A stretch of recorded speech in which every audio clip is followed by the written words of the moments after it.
Hello friends, आज हम इस वीडियो में बात करेंगे कि थायराइड ग्लैंड में किस प्रकार से थायरॉक्सिन हार्मोन का बायोसिंथेसिस होता है। ठीक है, थायरॉक्सिन हार्मोन के बायोसिंथेसिस के लिए जो सबसे इम्पोर्टेंट कंपोनेंट होता है वो है आयोडीन। क्या है? आयोडीन। और आपको पता है कि आयोडीन हमारे बॉडी में बनता नहीं है, तो हमारे बॉडी में कैसे सप्लाई होगा?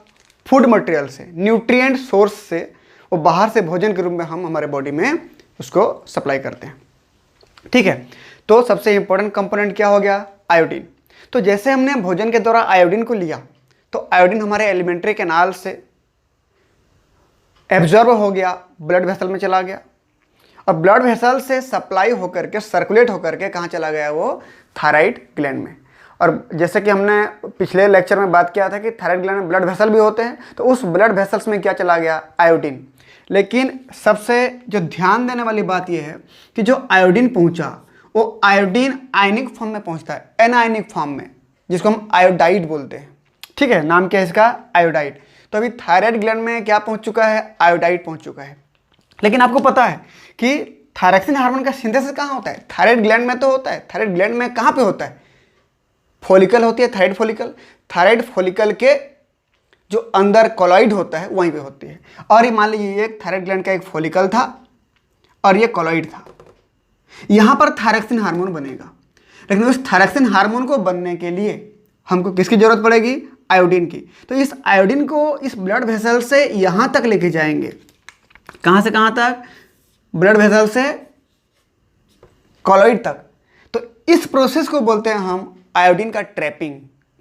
वास्तव में आयोडीन किस फॉर्म में है? आयोडाइड फॉर्म में। तो ट्रैपिंग ऑफ आयोडाइड।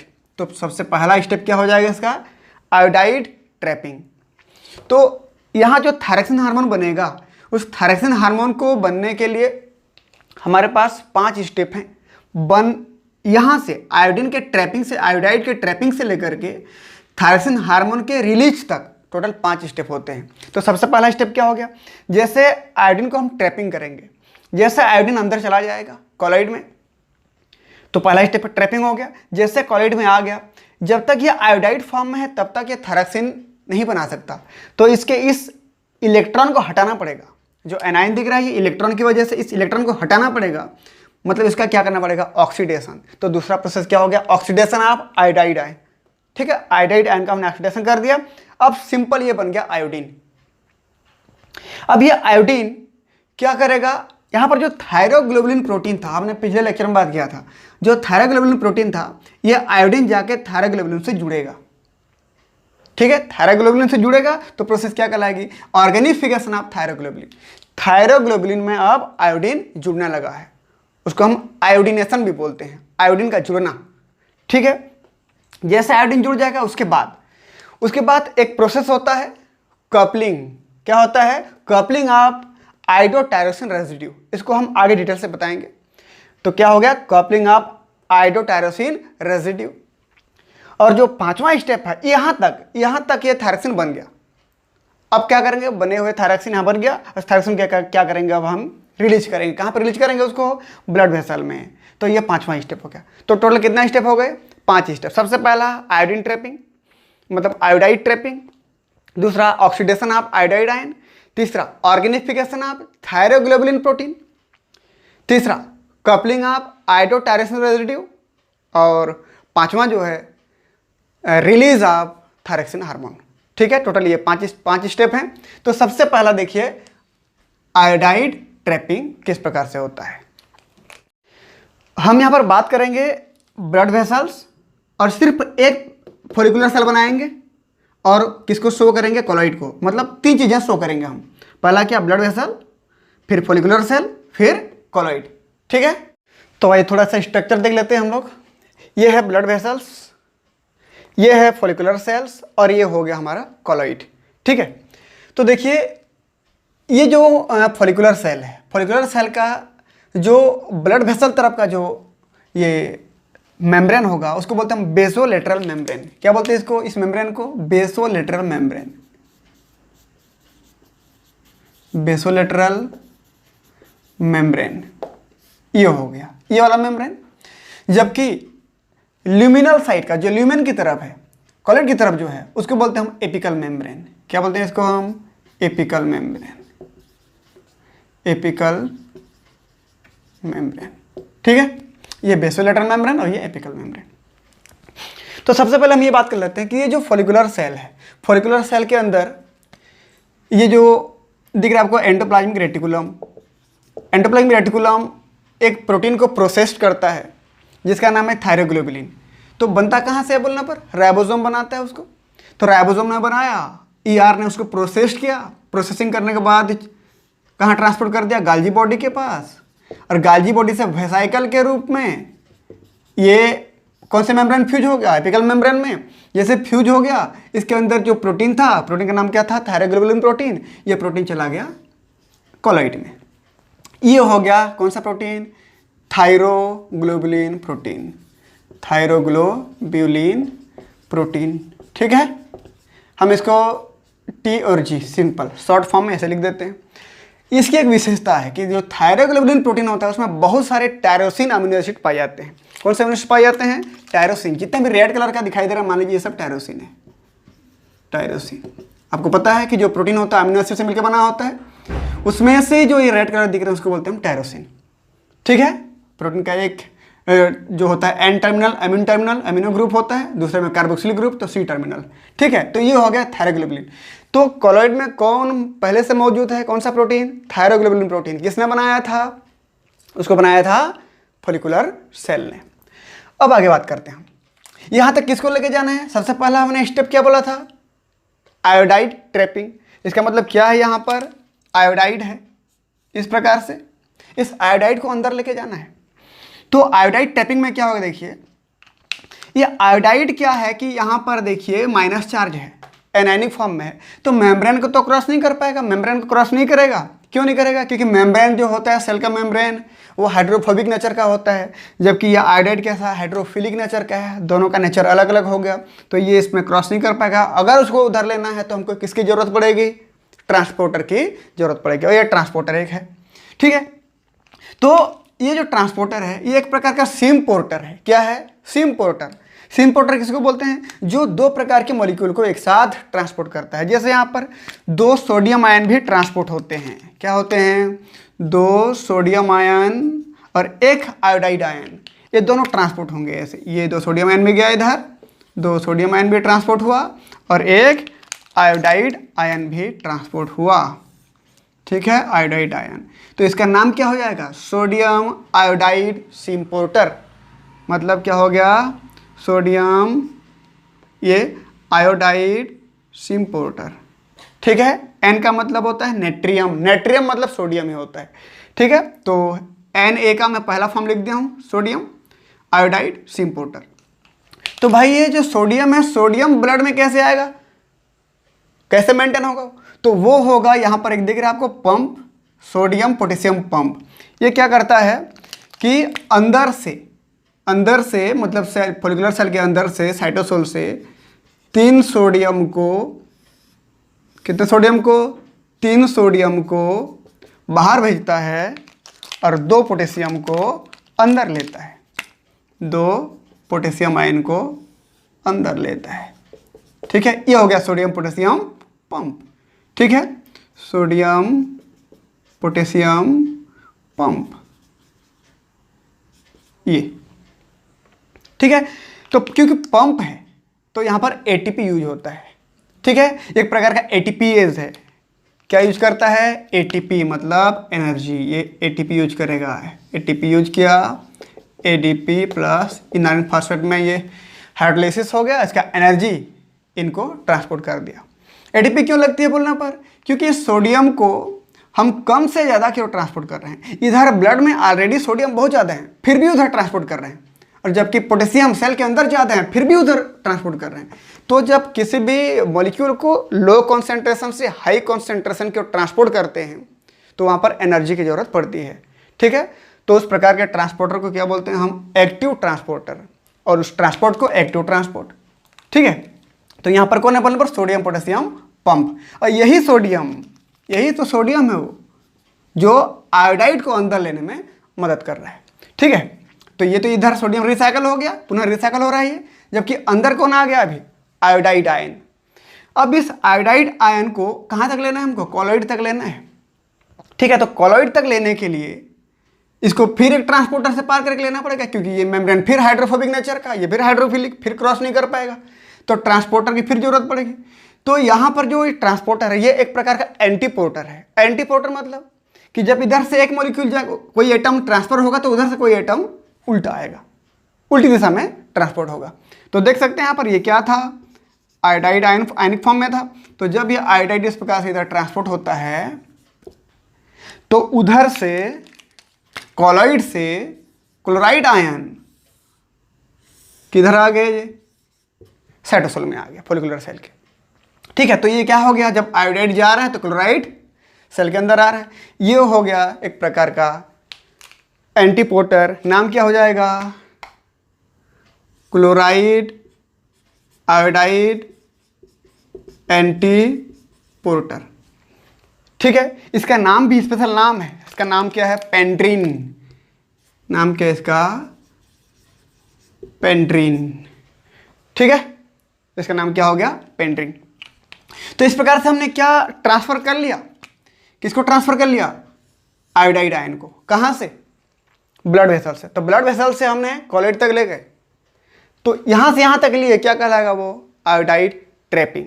अब एक चीज़ देखिए कि यदि कोई थायराइड ग्लैंड का कोई ये फॉलिकुलर सेल नॉर्मल फंक्शन कर रहा है तो ब्लड वेसल से जितने भी आयोडाइड हैं सबको ले लेके कहाँ छोड़ेगा, कॉलॉइड में। तो किधर आयोडाइड आयन ज़्यादा होगा, कॉलॉइड में। तो कॉलॉइड में आयोडाइड जो आयन है, या जो आयोडीन बोल सकते हैं, जो आयोडीन है ब्लड वेसल्स की तुलना में 30 गुना ज़्यादा होता है। कब, जब फॉलिकुलर सेल नॉर्मल फंक्शन कर रहा होता है।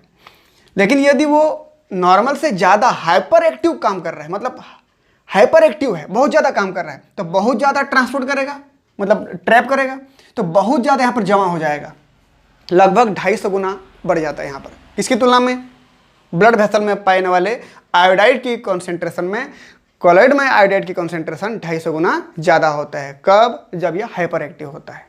इसका मतलब ये हुआ कि अगर एक आयोडाइड इधर है तो उधर 250 आयोडाइड इधर है, समझ में आया, ये जब हाइपर एक्टिव है तब। लेकिन जब नॉर्मल है तो इधर एक आयोडाइड तो इधर 30 आयोडाइड, 30 गुना। ठीक है, तो ये हो गया आयोडाइड का ट्रैपिंग। तो आइए आगे देखते हैं दूसरा स्टेप। दूसरा स्टेप क्या बोलता है कि जो आयोडाइड हमने लिया, यह आयोडाइड तब तक थायरक्सिन नहीं बना सकता जब तक इसका ऑक्सीडेशन ना हो, मतलब ये आयोडीन फॉर्म में ना आ जाए। तो इसको ऑक्सीडेशन करने के लिए इसके लिए एक एंजाइम की जरूरत पड़ती है, और ये एंजाइम इसी फॉलिकुलर सेल के एपिकल साइट पे पाई जाती है। ये उसका नाम पेरोक्सीडेज एंजाइम। ठीक है, नाम क्या है इसका, पेरोक्सीडेज। ये तो पेरोक्सीडेज एंजाइम क्या करेगा, इसको आयोडाइड आयन का ऑक्सीडेशन कर लेगा। देख सकते हैं यहाँ पर, ये आयोडाइड आयन था, इसका ऑक्सीडेशन कर दिया। ऑक्सीडेशन कर दिया तो ये आयोडाइड ऐसे हो गया, इसका क्या निकल गया, इलेक्ट्रॉन। इलेक्ट्रॉन के निकाल दिया तो बचा क्या, सिर्फ आयोडीन। तो अब यह आयोडीन, ये जो थायरोग्लोबुलिन है, इस थायरोग्लोबुलिन के टायरोसिन से जाके जुड़ जाएगा।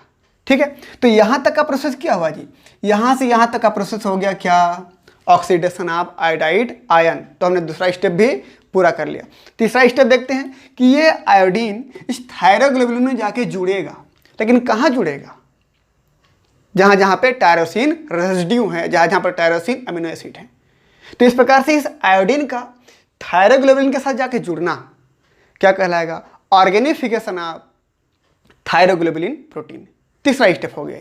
ठीक है, तो देख सकते हैं यहाँ पर, इसको हम क्या लिख सकते थे, थायरोग्लोबुलिन, ये थायरोग्लोबुलिन के कहाँ पे जुड़ेगा बोलने पर मैं ब्रैकेट में लिख दे रहा हूँ, टायरोसिन अमीनो एसिड इसमें जुड़ेगा। तो ये आयोडीन अब थायरोग्लोबुलिन से जुड़ेगा, मतलब कहाँ पे जुड़ेगा, टायरोसिन अमीनो एसिड से जुड़ेगा। ये तो ये प्रोसेस क्या कहलाएगा, ये प्रोसेस कहलाएगा ऑर्गेनिफिकेशन।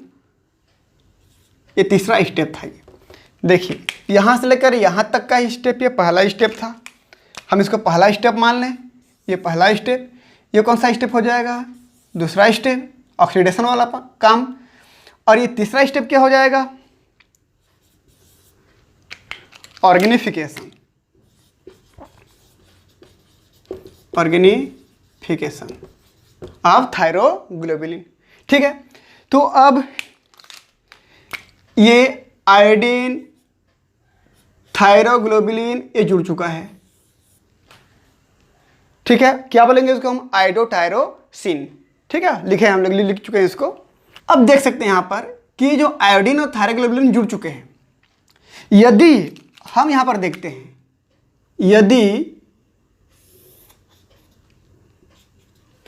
एक टायरोसिन से एक आयोडीन जुड़ता है तो उसको बोलते हैं मोनो आयोडोटायरोसिन। ऐसा टायरोसिन जिसमें एक आयोडीन है तो क्या कहलाएगा वो? मोनो आयोडोटायरोसिन। कब? जब केवल 1 आयोडीन जुड़ेगा तब, 1 आयोडीन ऐड। यदि एक टायरोसिन में 2 आयोडीन जुड़ते हैं, 2 आयोडीन ऐड जुड़ गए तो क्या कहलाएगा वो? Di iodotyrosine, di iodotyrosine. ठीक है, तो यहां पर जो टायरोसिन है एक आयोडीन जुड़ा, यहां पर जो टायरोसिन है उसमें 2 आयोडीन जुड़ा हुआ है। यदि मैं बात करूं कि मोनो आयोडोटायरोसिन और डाई आयोडोटायरोसिन, अब देखिए जी, यहां तक का प्रोसेस जो हुआ क्या कहलाया? ये ऑर्गेनिफिकेशन ऑफ थायरोग्लोबुलिन। ये तीसरा स्टेप हो गया। अब चौथा स्टेप में क्या होगा कि मोनो आयोडोटायरोसिन और डायआयोडोटायरोसिन ये आपस में फिर जुड़ सकते हैं। ये तो दोनों एक एक प्रकार के आयोडोटायरोसिन हैं, ये आपस में पुनः जुड़ सकते हैं। तो वो प्रोसेस क्या कहलाएगी? ये प्रोसेस कहलाती है कॉपलिंग ऑफ आयोडोटायरोसिन। ठीक है, जो हमने चौथा स्टेप लिखा था, कॉपलिंग ऑफ आयोडोटायरोसिन रेसिड्यू। तो देखिए, ये मोनो आयोडोटायरोसिन और डायआयोडोटायरोसिन, इन दोनों को जोड़ दीजिए आप। ये देखिएगा, ये जब ये दोनों जुड़ जाएंगे तो कितना आयोडीन? यहां पर 2 आयोडीन था, यहां पर 1 आयोडीन, टोटल कितना आयोडीन हो गया? 3। तो ट्राई आयोडो, क्या? ट्राई आयोडो, टायरोसिन नहीं कहेंगे इसको, थायरोनिन, क्योंकि टायरोसिन 2 मॉलिक्यूल जुड़े हैं यहां पर, तो 2 मॉलिक्यूल जब जुड़ गए तो उसका नाम बदल गया, क्या हो गया? थायरोनिन। ठीक है, ये ट्राइआयोडो थायरोनिन, इसी को बोलते हैं हम T3। इसी को क्या बोलते हैं हम? T3। T3 क्यों बोले? क्योंकि यहां पर 3 आयोडीन है। इस थायरोनिन में कितना आयोडीन? 3 आयोडीन। यहां पर देखिए डाईआयोडोटायरोसिन है। अगर ऐसे ऐसे 2 मॉलिक्यूल, मतलब एक डाईआयोडोटायरोसिन, ये भी एक डाईआयोडोटायरोसिन, 2 डाईआयोडोटायरोसिन जब जुड़ जाएंगे तब कितना इसमें आयोडीन हो जाएगा? इसके 2 आयोडीन, इसके 2 आयोडीन, 2 2 4 आयोडीन, तो tetra iodo thyronine, not tyrosine. ठीक है, फिर क्या हो जाएगा इसका नाम? टेट्रा। यहां पर 2 मॉलिक्यूल जब जुड़ जाएंगे तब, ये 2 मॉलिक्यूल के लिए ऐसे कर दिया हूं, टेट्रा आयोडो थायरोनिन। 4 आयोडीन है यहां पर, इसलिए इसको क्या बोलेंगे हम? T4। क्या बोलेंगे इसको हम? T4। समझ में आया? तो यहां पर मोनो आयोडोटायरोसिन, डाईआयोडोटायरोसिन और ट्राइआयोडोथायरोनिन और टेट्राआयोडोथायरोनिन। यहां पर देखिए, यहां तक का प्रोसेस तो ऑर्गेनिफिकेशन था, लेकिन जब मोनो आयोडोटायरोसिन और डाईआयोडो जुड़े, ये बन गया। जब डाईआयोडो डाईआयोडो के 2 मॉलिक्यूल जुड़ गए, ऐसे बन गया। तो ये प्रोसेस, ये जो प्रोसेस है, ये प्रोसेस कहलाता है कपलिंग, क्योंकि यहाँ पर आयोडोटायरोसिन मॉलिक्यूल आपस में जुड़ रहे हैं, तो क्या कहलाएगा? ये कपलिंग। तो ये प्रोसेस हो गया चौथा प्रोसेस। ये भी और ये भी, ये दोनों प्रोसेस, ये और ये, कौन सा प्रोसेस हो जाएगा? ये चौथा नंबर का प्रोसेस। क्या प्रोसेस बोलने पर? Coupling of iodotyrosine residue. ये हो गया। इसका मतलब यहाँ पर क्या क्या बने अभी? मोनो आयोडोटायरोसिन, डाईआयोडोटायरोसिन और T3 और T4। अब ये चारों प्रकार की जो मॉलिक्यूल बने हुए हैं, ये एंडोसाइटोसिस प्रोसेस द्वारा कहाँ जाएंगे? एक फॉलिकुलर सेल के अंदर। कौन से प्रोसेस से? अब ये देख सकते हैं, ऐसे एंडोसाइटोसिस प्रोसेस होगा, ये सेल मेम्ब्रेन अंदर धंसेगी, अंदर फोल्ड होगी, तो ये भी अंदर आएगा, डाईआइडोटायरोसिन भी अंदर आएगा, T3 भी आएगा और T4 भी आएगा। मतलब मैं यहाँ पर शॉर्ट में लिख दे रहा हूँ, मोनोआइडोटायरोसिन, डाईआइडोटायरोसिन और T3 और T4 ये सब अंदर आ गए। प्रोसेस क्या कहलाएगा? एंडोसाइटोसिस। यहाँ पर बाहर गया था, क्या कहलाया था? यहाँ पर थायरोग्लोबुलिन बाहर गया था ना, क्या कहलाएगा? ये एक्सोसाइटोसिस था। यहाँ पर अंदर आ रहा था, क्या कहलाएगा? ये जब सब मॉलिक्यूल अंदर आएंगे तो क्या कहलाएगा? ये एंडोसाइटोसिस। ठीक है, ये भी अंदर आएगा, ये भी और ये भी। कुछ ये भी आएंगे, कुछ ये भी आएंगे, ये भी है और ये भी है। ये चारों प्रकार के मॉलिक्यूल अंदर आएंगे। तो जब अंदर आ जाएंगे, देखिए आप यहाँ पर क्या क्या है? मोनोआइडोटायरोसिन, डाईआइडोटायरोसिन और ये हो गया हमारा T3 और T4, ये हो गया। तो यहाँ पर हमारे काम के लायक कौन है? T3 और T4, यही फाइनल प्रोडक्ट है, यही काम में आते हैं। ये दोनों तो अभी भी इमेच्योर है, क्योंकि ये दोनों हैं तब जाके T3 T4 बनेगा। इसलिए मोनोआइडोटायरोसिन, डाईआइडोटायरोसिन यहाँ से अब अलग हो जाते हैं। यहाँ से अब अलग हो गए। कौन कौन अलग हो गए? मोनोआइडोटायरोसिन और डाईआइडोटायरोसिन अलग हो गए। मोनोआइडो में एक आयोडीन था, डाईआइडो में 2 आयोडीन थे। अब इससे, इस मोनोआइडोटायरोसिन और डाईआइडोटायरोसिन से आयोडीन अलग हो जाएगा और बाकी जो टायरोसिन था वो टायरोसिन चला जाएगा फिर प्रोटीन सिंथेसिस में। ठीक है भाई, मोनोआइडोटायरोसिन में एक आयोडीन और टायरोसिन, तो टायरोसिन चला गया प्रोटीन सिंथेसिस में और आयोडीन फिर रिसाइकल। सेम ऐसे डाईआइडोटायरोसिन में 2 आयोडीन पुनः इधर चले जाएंगे, रिसाइकल हो जाएंगे, जबकि टायरोसिन पुनः प्रोटीन सिंथेसिस में चला जाएगा। तो अब बचे क्या? T3 और T4। अब T3 और T4 कौन से सेल में हैं? T3 और T4 कौन से सेल में हैं? ये कौन से सेल में है बोलने पर अभी फॉलिकुलर सेल में। जब जरूरत पड़ती है बॉडी को तो यहाँ से फिर एक्सोसाइटोसिस द्वारा यहाँ से बाहर निकाल दिया जाता है। कौन से प्रोसेस से? एक्सोसाइटोसिस द्वारा। कहाँ पे छोड़ दिया गया? ब्लड में, T3 और T4। यहाँ पर T3 और T4 जो हैं वो इसके एक्टिव फॉर्म में। अगर हम इन दोनों की बात करें, इन दोनों में सबसे ज़्यादा एक्टिव कौन होता है? T3। उसके बाद T4 थोड़ा सा कम एक्टिव होता है। लेकिन बॉडी में कॉन्सेंट्रेशन किसकी ज़्यादा होती है? T4 की ज़्यादा पाई जाती है, T3 कम होते हैं। ये जो एक थायरोग्लोबुलिन दिख रहा है प्रोटीन, ये एक थायरोग्लोबुलिन प्रोटीन लगभग 30 molecule of T4 thyroxine hormone का निर्माण करता है, एक थायरोग्लोबुलिन, जबकि कुछ ही T3 का निर्माण करता है। मतलब एक थायरोग्लोबुलिन केवल कुछ T3 हार्मोन बना पाता है, जबकि T4 हार्मोन 30 मॉलिक्यूल बनाता है। समझ में आया? इसका मतलब एक थायरोग्लोबुलिन में ज़्यादा T4 बनते हैं और कम T3, लेकिन एक्टिव कौन होता है सबसे ज़्यादा? T3 एक्टिव होता है। आया समझ में? तो इस प्रकार से जब जरूरत पड़ती है तो उसको एक्सोसाइटोसिस द्वारा क्या कर दिया जाता है? रिलीज कर दिया जाता है। और ये T3 T4 पूरे बॉडी के हर एक सेल्स में चले जाते हैं, प्रत्येक सेल्स में चले जाते हैं और जनरल मेटाबॉलिज्म में अपना रिस्पॉन्स देते हैं। ठीक है, तो इस प्रकार से हमने ये थायरोक्सिन हार्मोन का बायोसिंथेसिस पूरा कर लिया। एक बार पुनः रिव्यू देख लीजिए। सबसे पहला आयोडीन को ट्रैपिंग करके ले गए हम, तो फर्स्ट स्टेप पूरा हो गया, ये आयोडीन ट्रैपिंग। दूसरा हमने आयोडाइड, आयोडीन मतलब आयोडाइड, आयोडाइड का हमने क्या किया? ऑक्सीडेशन किया, ये दूसरा स्टेप पूरा हो गया। उसके बाद क्या करेंगे? थायरोग्लोबुलिन से जोड़ेंगे तो ऑर्गेनिफिकेशन अब थायरोग्लोबुलिन हो गया। इसके बाद अगर एक आयोडीन जुड़ा तो मोनोआइडोटायरोसिन, 2 जुड़ा तो डाईआइडोटायरोसिन। यदि हम आगे बात करें इसमें, ये मोनोआइडोटायरोसिन डाईआइडोटायरोसिन भी आपस में जुड़ सकते हैं। तो यहाँ तक तो ऑर्गेनिफिकेशन था। यदि मोनोआइडो और डाईआइडो आपस में जुड़ जाए तो ये कपलिंग कहलाएगा, या डाईआइडो डाईआइडो के 2 मॉलिक्यूल जुड़ जाए तो भी क्या कहलाएगा? वो कपलिंग कहलाएगा। तो इस प्रोसेस से क्या बन जाएगा? T3 और T4। तो इस प्रकार मोनोआइडो, डाईआइडो, T3 और T4 ये चारों प्रकार के मॉलिक्यूल यहाँ पर हैं। चारों एंडोसाइटोसिस द्वारा कहाँ पे आ गए? फॉलिकुलर सेल में आ गए। अब क्योंकि मोनोआइडो डाईआइडो इनएक्टिव होते हैं, इमेच्योर होते हैं, इसलिए उसको रिलीज कर दिया जाता है यहाँ पर। और T3 T4 जब जरूरत पड़ती है तो ये यहाँ से फॉलिकुलर सेल से ब्लड वेसल में रिलीज कर दिया जाता है। ये हो गया हमारा 5वां स्टेप। रिलीज क्या हो जाता है, ये पांचवा स्टेप। ठीक है, तो पहला, दूसरा, तीसरा, चौथा और ये पांचवा, इस प्रकार से 5 स्टेप में थायरॉक्सिन हार्मोन की सिंथेसिस से लेकर रिलीज तक पूरा हो जाता है।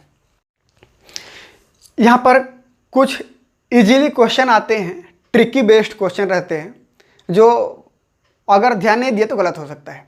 उसमें अगर मान लीजिए क्वेश्चन पूछा कि थायरॉक्सिन हार्मोन की सिंथेसिस कहाँ पे होती है, तो कहाँ पे होती है, वो होती है कॉलॉइड में, नॉट इन फॉलिकुलर सेल।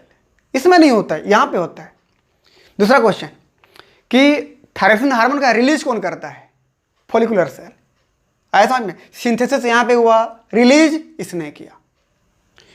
तीसरा क्वेश्चन कि थायरॉक्सिन हार्मोन बनाने के लिए कौन सा प्रोटीन रिस्पॉन्सिबल है, तो वहां पर आ जाएगा थायरोग्लोबुलिन प्रोटीन। अगला क्वेश्चन, थायरोग्लोबुलिन प्रोटीन कौन बनाता है, फॉलिकुलर सेल। ठीक है, अगला कि जो थायरॉक्सिन हार्मोन है उसका प्रिकर्सर अमीनो एसिड क्या है। अब प्रोटीन नहीं पूछा आपको, क्या पूछा, प्रिकर्सर अमीनो एसिड, कौन सा अमीनो एसिड से ये हार्मोन बनता है, तो कौन है वो, टायरोसिन अमीनो एसिड। ठीक है, ध्यान दीजिए, अमीनो एसिड पूछा तो टायरोसिन, प्रोटीन पूछा तो थायरोग्लोबुलिन। तो इस प्रकार से कुछ क्वेश्चन थे जो आसानी से आपसे बन जाएंगे।